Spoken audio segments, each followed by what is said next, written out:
Hey guys, welcome back to this channel. In this video, I'll be showing you guys how you can add an app to your Discord server. So you're just going to select this icon and just select whichever one you want. Just like press on it, it's going to show up. And then you'll need to like authorize it, which I already have here.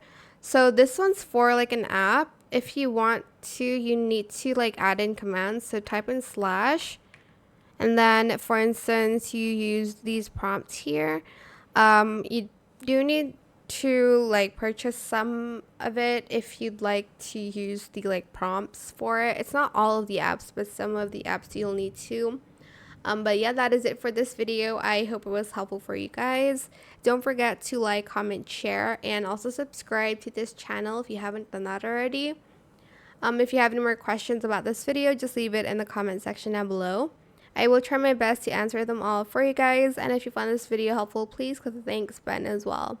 That is it. Thank you so much for watching. Bye.